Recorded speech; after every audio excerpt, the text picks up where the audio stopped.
All right, David Sumrall here with Mr. Zachary Rehl. How's it going, my brother?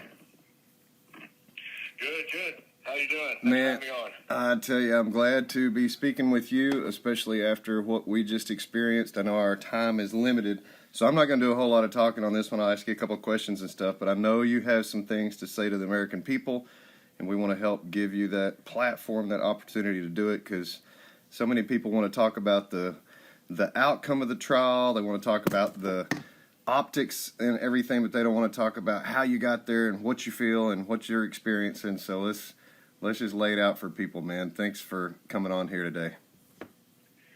Sure, not a problem. And again, thanks for having me on. I mean, it's been a really long road, and it's been a tough one. Especially for my family and everything. Yes. But, I had the pleasure, not really pleasure, I was lucky enough to see this from a mile away.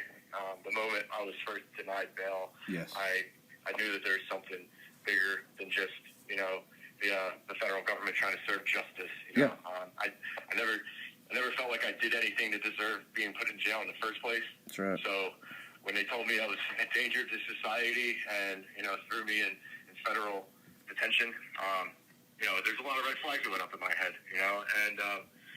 Fast forward to the trial. I mean, the trial was absolutely ridiculous. I mean, we had an assault charge that had to do with a man throwing a water bottle that wasn't one of the defendants. Mm-hmm. Throwing a water bottle that didn't even hit any cops. I mean, and that was one of the pillars that they were using for seditious conspiracy. That's I right. mean, seditious conspiracy is a serious offense. Yes. And just, you know what I mean? So to sit here and say that, like, a water bottle is grounds to charge somebody for seditious conspiracy, that just shows you the utter ridiculousness of this entire case. That's right. And, that's right. Well, go ahead, man. I was going to say, it's funny, they're doing the same thing with that fence, and that's, people just don't understand what that means to the rest of the public.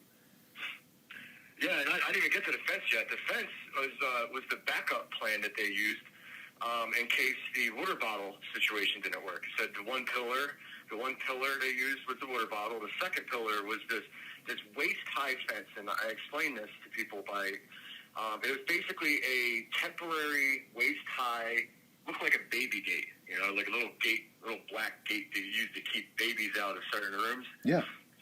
Waist-high.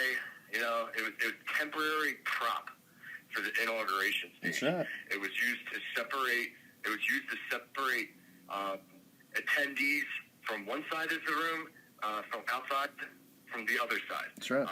That's it. That's all it was used for. It wasn't used to keep people out of the Capitol or anything. It was literally just a stage prop to divide attendees at the inauguration. That's right. So they used that, and so people knocked that down. We didn't even knock it down. No. I wasn't even near the fence. And they admitted I didn't even touch the thing. But that was the other pillar they used for seditious conspiracy. They said they broke this fence.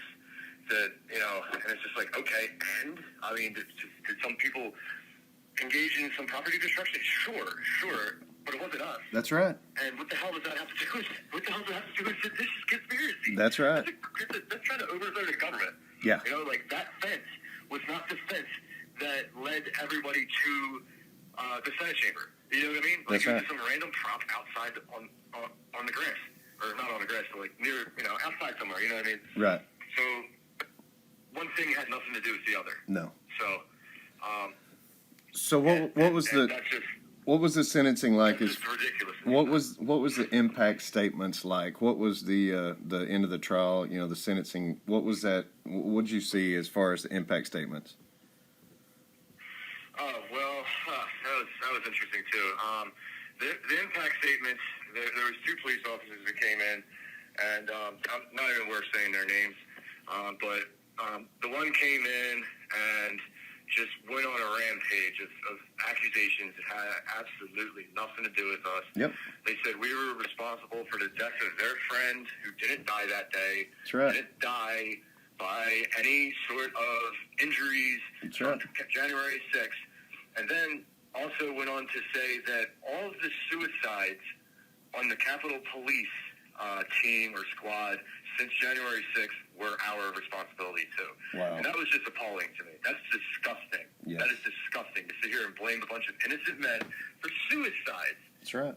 Suicide. The police. My father was a police officer and died by suicide. Wow. And God rest his soul. But police officers have the highest rate of suicide out of any job out there.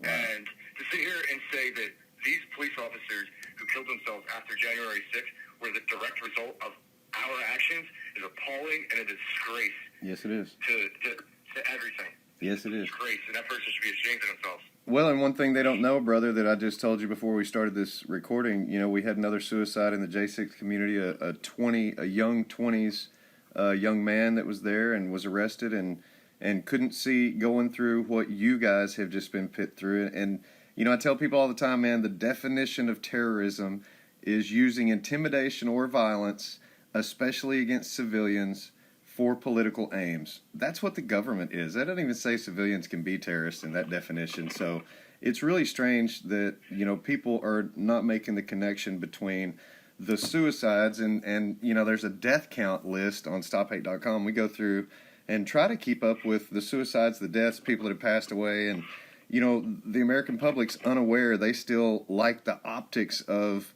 the government beating up the Proud Boys for some reason, who did nothing wrong, by the way. And we all know that. But, we watched this whole thing, man, to build this story against the Proud Boys and the Oath Keepers to make y'all seem like some kind of horrible organizations. And it's just, that's the biggest injustice is the, not just the prison, but just the smear of y'all's good work, your good name. The Oath Keepers have done good work for years. And it's this administration that's trying to divide the people. And I believe that's what January 6th was completely about, just division. Yeah, and rest in peace to the fine young gentleman who lost his life. It's a shame. Nobody should even have to, think about suicide.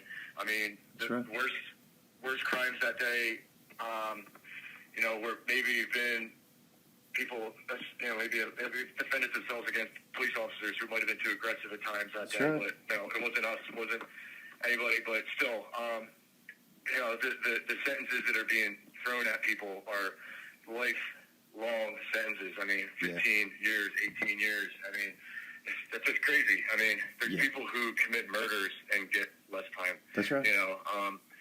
And the sentencing disparities it's a disgrace. And that's why people are feeling like they need, that's why there's people who've lost their lives in that fashion. And it's a shame. But to touch on the groups, the groups that have been attacked. It's something that people don't realize that it's a statistic, basically. They're coming after these groups like Proud Boys and Oath Keepers, not because they did anything, but they know that if they can convict the groups, which during our trial, they kept saying that, Proud Boys weren't on trial, but the entire trial was surrounded about what Proud Boys did during its entire existence. Yes. It was the Proud Boys were on trial. That's right. So That's right. You convict the Proud Boys.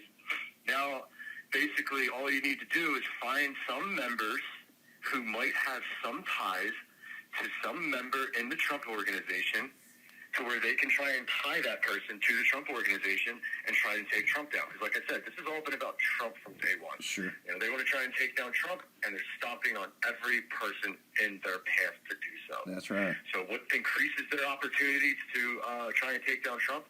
Well, you go after a group, because you have two guys here, for example. Let's say you got two guys who maybe touched that fence that maybe got broken. Sure.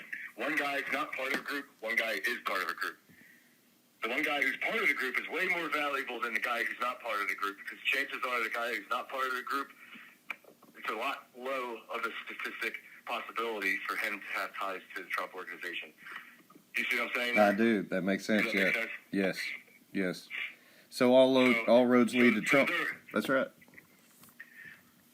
What's that? All roads lead to what? To Trump, yeah. Everything's to keep him from running, being electable, being on the ballot, being, a candidate at all.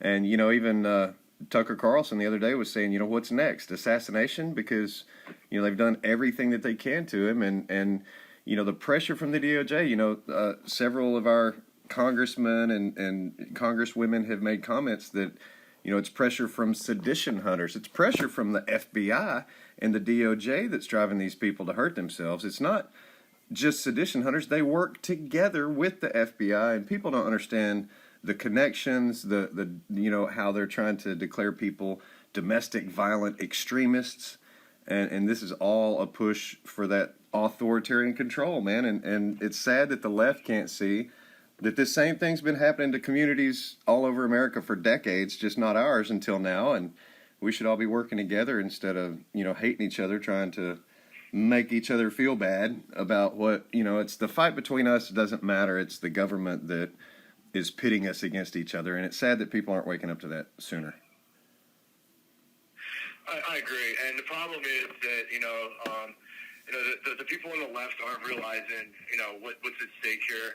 They're just jumping up and down in celebration because it's their party leading the way right now.